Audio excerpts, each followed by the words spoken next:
की शुरुआत करेंगे बड़ी खबर के साथ। सियासी गलियारों से आ रही उपचुनाव के संग्राम को लेकर के सियासी पार्टियां चुनाव प्रचार में जुट चुकी हैं और इसी कड़ी में सीएम भजनलाल शर्मा कल तूफानी चुनाव प्रचार करते नजर आएंगे। कल नागौर के खींवसर में सीएम जनसभा करेंगे। खींवसर के कुचेरा में चुनावी जनसभा को सूबे के मुखिया संबोधित करते हुए नजर आएंगे। बीजेपी प्रत्याशी रेवंत राम डांगा के समर्थन में जनसभा को संबोधित करेंगे सीएम भजनलाल शर्मा।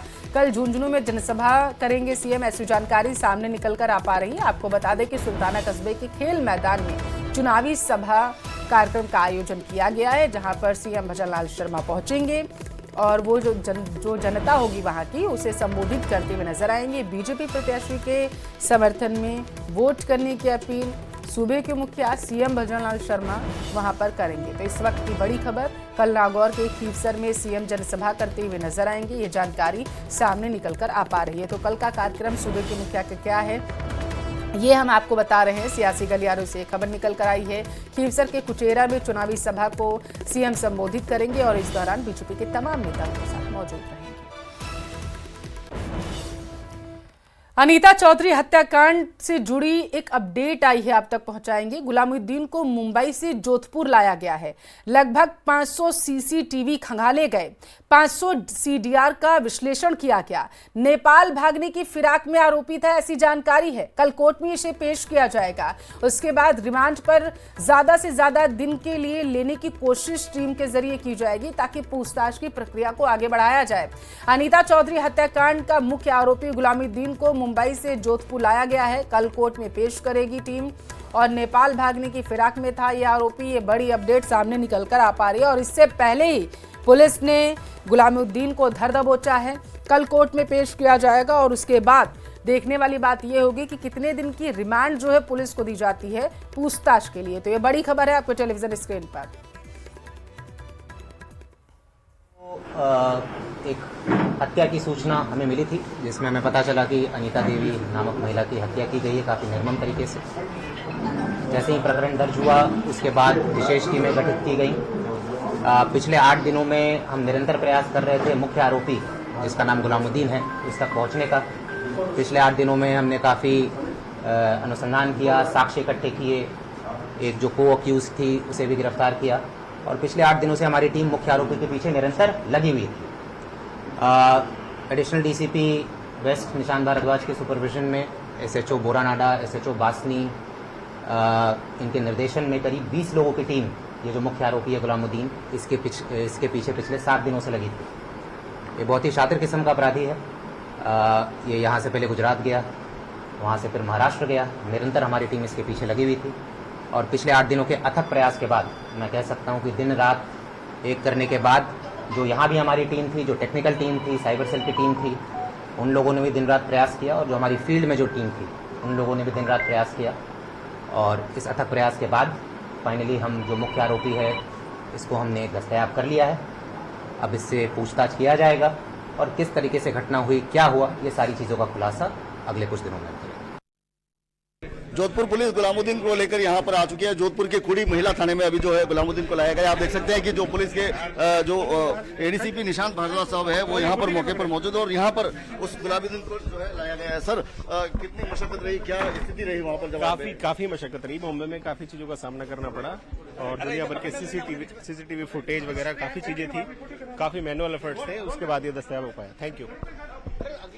आप देख सकते हैं कि जैसा कि पुलिस ने बताया कि एक कड़ी मशक्कत के दौर से जो है पुलिस को कहीं ना कहीं गुजरना पड़ा था और इसने कई बार पुलिस को छकाने का प्रयास किया। लगातार चलता रहा, एक जगह पर रुका नहीं गुलामुद्दीन और लगातार जो है इधर उधर इसका जो मूवमेंट होता रहा। गलती से इसने एक बार मोबाइल को ऑन किया और कहीं ना कहीं पुलिस की गिरफ्त में आ गया था और अब वो इस मामले में गुलामुद्दीन की गिरफ्तारी के बाद एक गिरफ्तारियों का दौर शुरू होने वाला है और जैसा कि बताया जा रहा है कि इस मामले से कई लोग जुड़े हैं और थोड़ी देर के अंदर जो है हवालात के अंदर जो गुलामुद्दीन होगा और ये पूरी वो टीम है, वो तमाम टीम के अधिकारी है मौके पर खड़े हैं और कहीं ना कहीं सफलता जो मिल रही है उसको लेकर यहाँ पर जो इनके चेहरे पर खुशी है वो स्पष्ट नजर आ रही है। कैमरामैन समीर खान के साथ चंद्रशेखर व्यास, न्यूज़ 18 राजस्थान, जोधपुर। भरतपुर से बड़ी खबर है। नगर निगम के एक्स-ईएन विनोद चौहान एपीओ किए गए। जानकारी ये है कि डीएलबी के डायरेक्टर कुमारपाल गौतम ने आदेश जारी किया। लंबे समय से भरतपुर नगर निगम में पदस्थापित थे चौहान, अब उन्हें एपीओ किया गया है। ये जानकारी सामने निकल कर आ पा रही है। तो भरतपुर से इस वक्त की बड़ी खबर है, निगम के एक्स-ईएन को एपीओ किया गया है। बताया जा रहा है कि लंबे समय से भरतपुर नगर निगम में पदस्थापित थे चौहान और इसी वजह से एपीओ करने की बात सामने निकल कर आ पा रही है। चुनावी मौसम में नेता जनता के बीच वोट मांगने के लिए अलग अलग अंदाज में पहुंचते हैं और इस बीच दौसा में कैबिनेट मंत्री किरोड़ी लाल मीणा अपने भाई के लिए जनता के बीच वोटों की भीख मांगते नजर आए। अब उनका ये कार्यक्रम कांग्रेस के लिए बयानबाजी का सबब बन चुका है। जो सरकार में है कुछ देने की हैसियत रखते हैं। कितना ही बड़ा व्यक्ति हो, भाग्य विधाता मतदाता ही होता है। सब कुछ देने के लिए है, वो खुद भिक्षा मांगने को आज हर मतदाता के दरवाजे पर भीख मांगने निकला हूँ। वो गली गली में घूम रहे हैं तो मानना तो आपको पड़ेगा ही ना। तो कमल का फूल जीतेगा।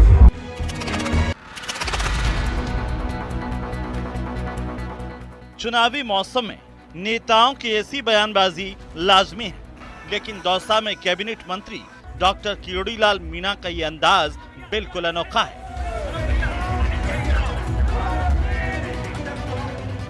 अपने भाई के लिए जनता के बीच वोट मांगने पहुंचे किरोड़ी लाल मीणा एक हाथ में कमंडल लिए थे तो दूसरी तरफ सीने पर भिक्षाम देही कार्यक्रम का बैनर लगा रखा था।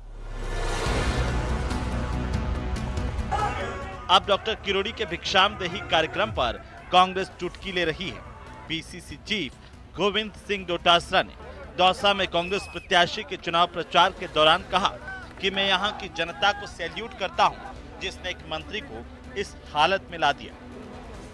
जो सरकार में है कुछ देने की हैसियत रखते हैं, जिनके पास सब कुछ देने के लिए है, वो खुद भिक्षा मांगने को लगे। आपको मान लिया, आपको सलूट करता हूं, प्रणाम करता हूं। अब तो मंत्री हैं, पूरे प्रदेश में 700 सीटों में जाने चाहिए, वो गली गली में घूम रहे हैं तो मानना तो आपको पड़ेगा ही ना। डॉक्टर किरोड़ी लाल मीणा पर चुटकी लेने वाले गोविंद सिंह डोटासरा ने सभी 7 सीटों पर जीत का दावा किया है। मुरारी लाल मीणा की तारीफ करते हुए डोटासरा ने कहा कि वे चाहते तो अपने परिवार के लिए टिकट मांग सकते थे, लेकिन उन्होंने पार्टी कार्यकर्ता को टिकट दिलवाया। ये चुनाव डीसी मेहरबान नहीं लड़ रहा है, ये चुनाव मुरारी लाल मीणा आपका एमपी आपका नेता। गौरतलब है कि दौसा में कांग्रेस के दीनदयाल बैरवा का मुकाबला बीजेपी के जगमोहन मीणा से होगा और जगमोहन मीणा कैबिनेट मंत्री डॉक्टर किरोड़ी लाल मीणा के भाई हैं। ऐसे में वे अपने भाई की जीत के लिए दौसा में जमकर पसीना बहा रहे हैं, जनता से अलग अंदाज में वोट मांग रहे हैं। Bureau report, news 18 Rajasthan.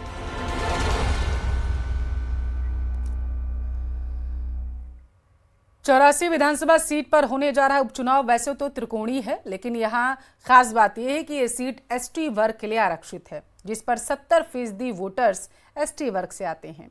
अब ऐसे में राजनीति जानकार मान रहे हैं कि उपचुनाव में एसटी वोटर जिस तरफ जाएंगे उसी के सर जो है जीत का ताज सजेगा।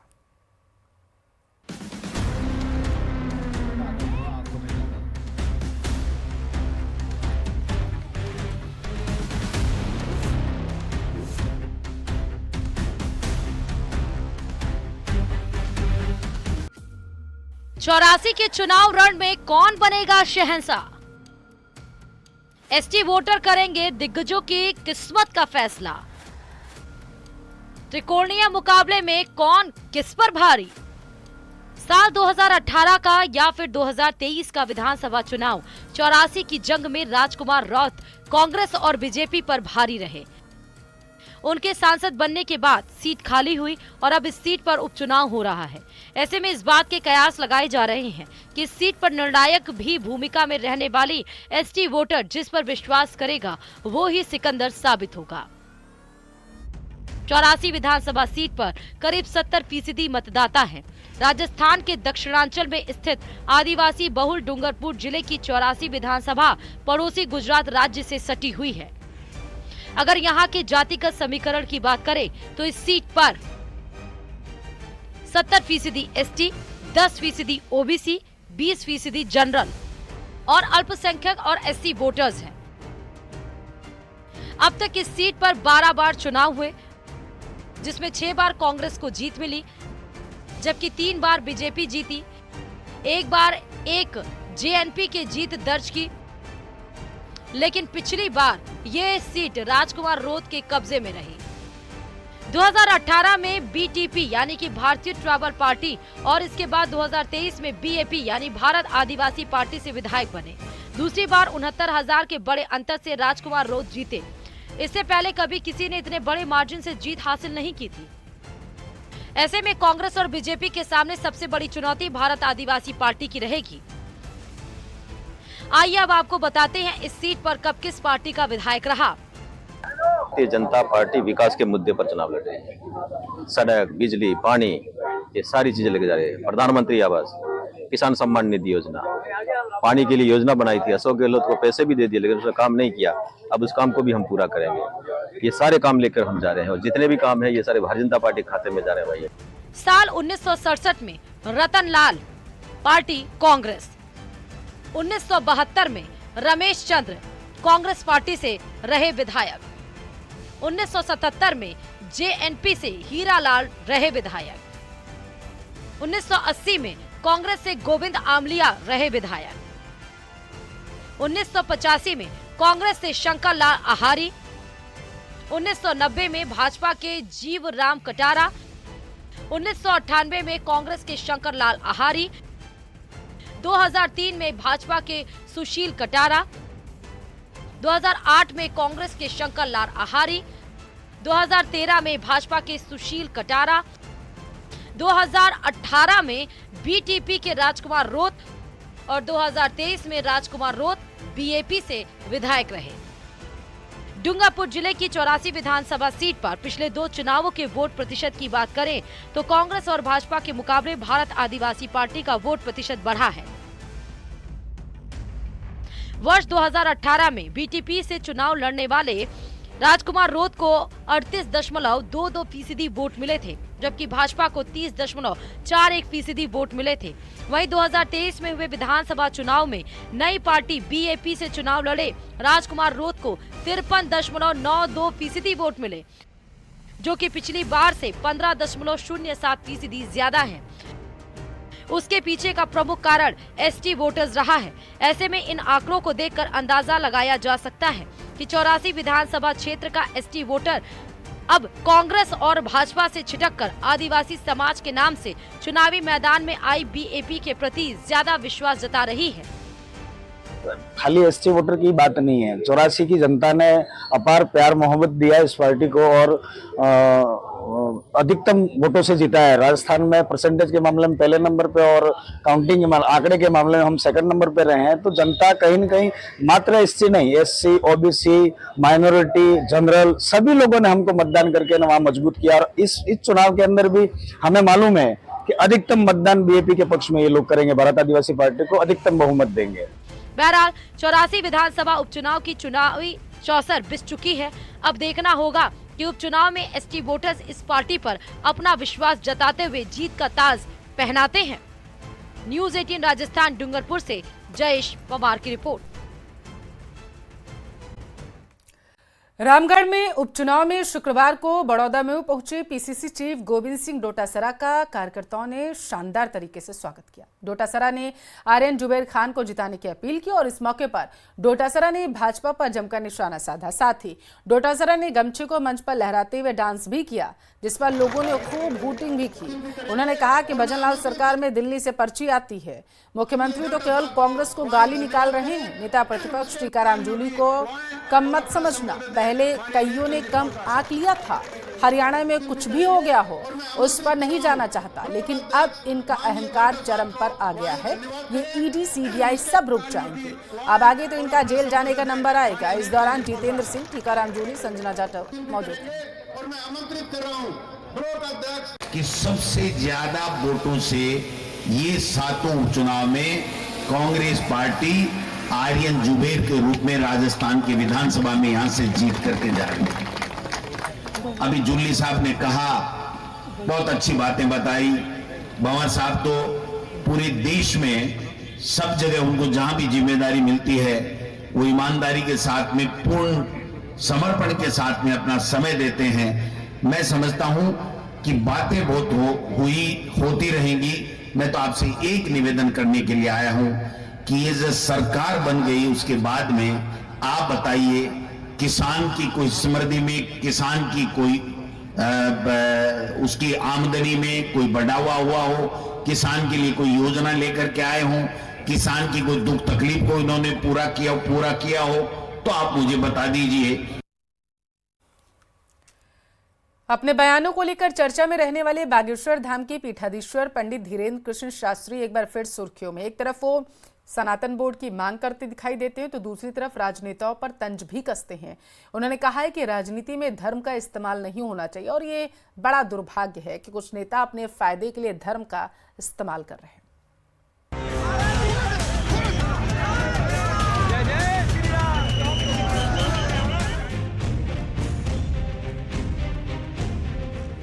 सुर्खियों में पंडित धीरेन्द्र शास्त्री का बयान, या तो वक्फ बोर्ड बंद हो या सनातन बोर्ड का गठन हो। राजनेताओं पर धीरेन्द्र शास्त्री का तंज, धर्म से राजनीति चलती है, राजनीति से धर्म नहीं चलता है। राजनीति में धर्म के इस्तेमाल से ऐतराज, धर्म का प्रयोग राजनीतिक वोट बैंक के लिए अगर किया जाए, ये सबसे बड़ा अपराध है। बागेश्वर धाम के पीठाधीश्वर पंडित धीरेन्द्र कृष्ण शास्त्री एक तरफ राजनेताओं को फायदे के लिए धर्म के इस्तेमाल से परहेज की सलाह दे रहे हैं, तो दूसरी तरफ उनका कहना है कि राजनीति से धर्म नहीं चलता बल्कि धर्म से राजनीति चलती है। उन्होंने इस बात पर जोर दिया कि राजनीति में धर्म का इस्तेमाल वोट बैंक के लिए नहीं होना चाहिए। उन्होंने फायदे के लिए राजनीति में धर्म का इस्तेमाल करने वालों के तौर तरीकों को दुर्भाग्यपूर्ण करार दिया। तो ये बात बहुत पूर्ववत सिद्ध है कि धर्म से राजनीति चलती है, राजनीति से धर्म नहीं चलता है, और हम इस बात के खिलाफ हैं। धर्म का प्रयोग राजनीतिक वोट बैंक के लिए अगर किया जाए, ये सबसे बड़ा अपराध है। दूसरी बात, धर्म एक ऐसा है जो स्वतंत्र है, धारणा का विषय है, प्राचीन परंपराओं को जीवंत रखने का विषय है, उत्साह का विषय है, आनंद का विषय है, मोक्ष का विषय है, जिज्ञासा का विषय है। धर्म के रास्ते में किंचित मात्र भी संकीर्णता नहीं, इस सबको स्वीकार करने की सामर्थ्यता रखता है। अब देश की राजनीति में तो उठापटक चलती रहती है, उसको धर्म के साथ जोड़ना, क्योंकि जो शाश्वत है, शाश्वत अखंड से खंड खंड को नहीं जोड़ना चाहिए। इससे पहले भीलवाड़ा में हनुमंत कथा के आयोजन के दौरान पत्रकारों से बात करते हुए पंडित धीरेन्द्र कृष्ण शास्त्री ने वक्फ बोर्ड पर बयान दिया था। उन्होंने कहा था कि देश में या तो वक्फ बोर्ड बंद हो या फिर सनातन बोर्ड का भी गठन किया जाए। सनातन बोर्ड का इसलिए गठन होना चाहिए क्योंकि वक्फ बोर्ड बना करके आपने कहा कि इस देश की संसद वक्फ बोर्ड की जमीन पे है, इस देश के मंदिर वक्फ बोर्ड की जमीन पर है। कल के दिन हमारे मकान वक्फ बोर्ड ले लेगा तो भैया हम सनातन वालों को तो कम से कम एक जगह छोड़ दो। एक देश में दोनों रहते हैं, वो भी रहते हैं तो हम भी रहते, या तो वक्फ बोर्ड बंद हो या सनातन बोर्ड का गठन हो। पंडित धीरेन्द्र शास्त्री पहले शख्स नहीं है जो सनातन बोर्ड की मांग कर रहे हो। इससे पहले कथावाचक देवकीनंदन ठाकुर यूपी के उन्नाव में सनातन यात्रा के दौरान सनातन बोर्ड की मांग कर चुके हैं। इतना ही नहीं, 16 नवंबर को दिल्ली में धर्म संसद के आयोजन का ऐलान किया गया है, जिसमें मौजूद होने वाले धर्माचार्य सनातन बोर्ड के गठन की मांग करेंगे। Bureau report, news 18 Rajasthan.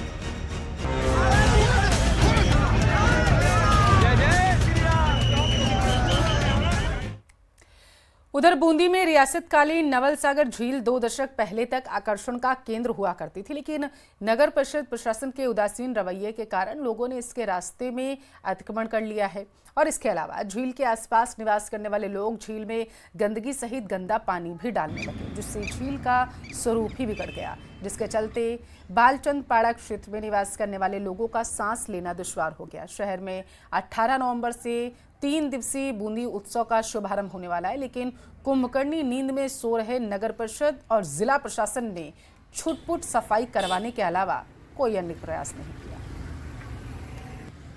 ये बहुत पूरा झील हो रखी है कचरे से, लोगों का नाले हैं वो जो कनेक्ट इसी में कर रखे हैं, बहुत गंदगी है। अपने जो बाहर से टूरिस्ट आते हैं वो बहुत कंप्लेन करते हैं कि ये बड़ा गंदा है। और बूंदी को थोड़ा सा और डेवलप करें ना, इसके झील की थोड़ी सफाई करवाएं, प्रशासन थोड़ा सा ध्यान दे देना, 5% भी ध्यान दे देना तो बहुत अच्छी हो जाती है झील। हम बहुत परेशान होते हैं, गेस्ट भी बहुत परेशान होते हैं कि बदबू मारता है ये और इससे बीमारी और होती है। बूंदी में नवल सागर झील है जो देखने में आया है, चारों तरफ गंदगी अटी पड़ी है और प्रशासन का बिल्कुल भी ध्यान नहीं है। बूंदी उत्सव बिल्कुल अपने चरम से वहाँ पे आने वाला है, किंतु अभी भी इस पर कोई किसी भी नगर परिषद का हो या कोई स्थानीय प्रशासन हो या अन्य जो भी जिम्मेदार व्यक्ति है, इस पर कोई ध्यान नहीं दे रहे। अजमेर में सरकार की राइजिंग राजस्थान इन्वेस्टमेंट मीट का आयोजन किया गया। फायसागर रोड स्थित निजी होटल में आयोजित कार्यक्रम में डिप्टी सीएम दिया कुमारी और जल संसाधन मंत्री सुरेश रावत की मौजूदगी में 300 उद्योगपतियों से MOU एक्सचेंज किए गए। इस मौके पर डिप्टी सीएम दिया कुमारी ने कहा है कि राजस्थान में भारतीय जनता पार्टी की सरकार बनते ही विकास और रोजगार को लेकर बेहतर कदम उठाए जा रहे हैं। प्रदेश के मुख्यमंत्री अलग अलग स्थान का दौरा कर राज्य में निवेश की संभावनाओं को तलाश रहे हैं। पूर्ववर्ती सरकार पर हमला बोलते हुए दिया कुमारी ने कहा कि केवल इन्वेस्टमेंट समिट का आयोजन किया जाता था, लेकिन धरातल पर कोई काम नहीं होता था। वहीं जल संसाधन मंत्री सुरेश रावत ने कहा है कि प्रदेश सरकार हर जिले में इन्वेस्टमेंट हो, इसके लिए युवाओं को रोजगार मिल सके, काम कर रही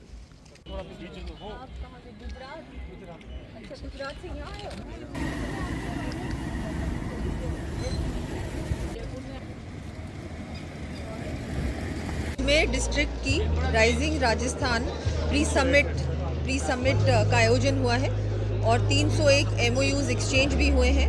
बहुत खुशी की बात है कि अब लोगों में बहुत उत्साह है, इंडस्ट्री में बहुत उत्साह नज़र आ रहा है। बहुत बड़ा निवेश अजमेर डिस्ट्रिक्ट में भी आने की अब दिख रही है, संभावना भी है। लोगों ने MOUs भी साइन कर दिए, तो आगे आने वाले समय में इससे बहुत रोज़गार की भी संभावनाएं बढ़ेंगी। मुझे लगता है इससे 15,000 नौकरियां तो पक्की हैं, इससे भी ज़्यादा रोज़गार के अवसर मिलेंगे हमारे युवाओं को। बहुत अच्छी बात है। मैं मुख्यमंत्री जी का बहुत बहुत धन्यवाद देती हूँ कि उन्होंने जब से मुख्यमंत्री बने तब से लेके अभी तक बहुत मेहनत कर रहे हैं और विशेषकर कैसे हम लोग राजस्थान को एक इंडस्ट्रियल हब बना सकते हैं, उस पर भी वो बहुत अच्छा काम कर रहे हैं। राइजिंग राजस्थान के तहत आज हमारे अजमेर ज़िले की इन्वेस्टमेंट समिट हुई, उसके अंदर 301 से अधिक MOU हुए और हमारे जो उद्योगपति है वो अजमेर के अंदर उद्योग लगा रहे हैं। इसके लिए उनको हम बेहतर से बेहतर सुविधा उपलब्ध हो, उनको किसी प्रकार की समस्या ना हो, इसके लिए राजस्थान सरकार राज्य स्तर पे एक युद्ध स्तर पर अभियान चला रही है, जिसके तहत प्रत्येक जिले पे राज्य सरकार ये कार्यक्रम कर रही है और इसके बाद फिर राजस्थान लेवल पे भी ये कार्यक्रम होगा। इससे हमारे रोजगार के नए अवसर सर्जित हो गए और इससे हमारे उद्योगों को बढ़ावा मिलेगा। जो हमारे उद्योग लगाते हैं इन्वेस्टर, उनको जो रोजमर्रा की समस्या है उनको समाधान में भी मदद मिलेगी। भारत रत्न लालकृष्ण आडवाणी का आज जन्मदिन है। इस मौके पर बधाइयों का तांता लग रहा है। भारतीय राजनीति में लालकृष्ण आडवाणी का बेहद खास रोल रहा है। भारतीय जनता पार्टी के लिए तो शून्य से शिखर तक की यात्रा की अहम कड़ी में योगदान है इनका।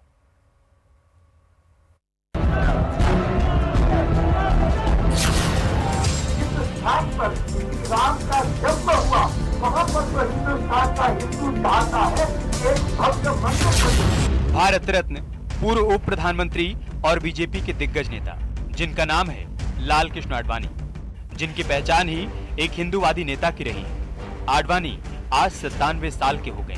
जन्मदिन के मौके पर बधाइयों का तांता लगा है। प्रधानमंत्री नरेंद्र मोदी, गृह मंत्री अमित शाह, सीएम योगी और सीएम धामी समेत पार्टी के तमाम नेताओं ने बधाई देते हुए उनके लंबे और स्वस्थ जीवन की कामना की। प्रधानमंत्री नरेंद्र मोदी ने तो अपने बधाई संदेश में कहा कि ये वर्ष बेहद खास है, क्योंकि उत्कृष्ट सेवा के लिए उन्हें भारत रत्न से सम्मानित किया गया। देश को आगे बढ़ाने के लिए आडवाणी जी ने खुद को समर्पित किया। मेरा सौभाग्य रहा कि लंबे समय तक हमें उनका मार्गदर्शन मिला। लालकृष्ण आडवाणी की अगर हम सामाजिक जीवन के बारे में बात करें तो इसकी शुरुआत उन्होंने आरएसएस से की, उसके बाद वो जनसंघ और फिर बीजेपी के संस्थापक सदस्य रहे। पार्टी जिस स्थिति में आज है उसमें लालकृष्ण आडवाणी का योगदान काफी महत्वपूर्ण है। लोकसभा में बीजेपी के 2 सदस्य लेकर के पहली बार अटल बिहारी वाजपेयी के नेतृत्व में सरकार बनाने में उनकी भूमिका काफी महत्वपूर्ण रही।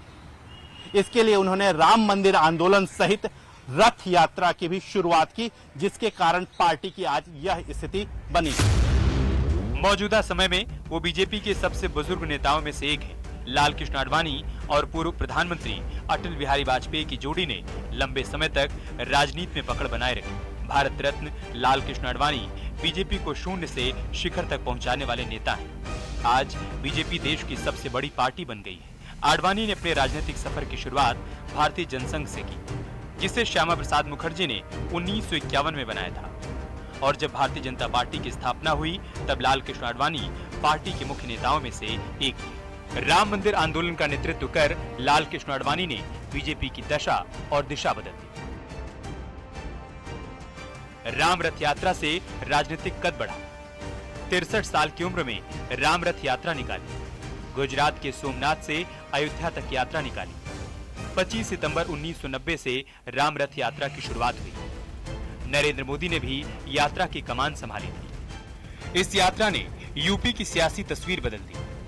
1984 में 2 सीट और 1991 में 120 सीटें मिली। आडवाणी की पहचान हिंदूवादी नेता की बनी। वही नैतिकता को लेकर भी उनके कठिन फैसलों की आज मिसाल दी जाती है।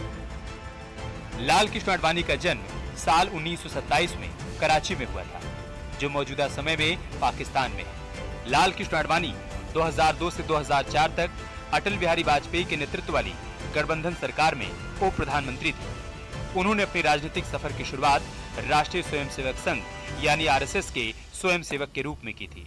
2015 में उन्हें भारत के दूसरे सबसे बड़े नागरिक सम्मान पद्म विभूषण और इसी साल 31 मार्च को भारत रत्न से सम्मानित किया गया था। Bureau report, news 18।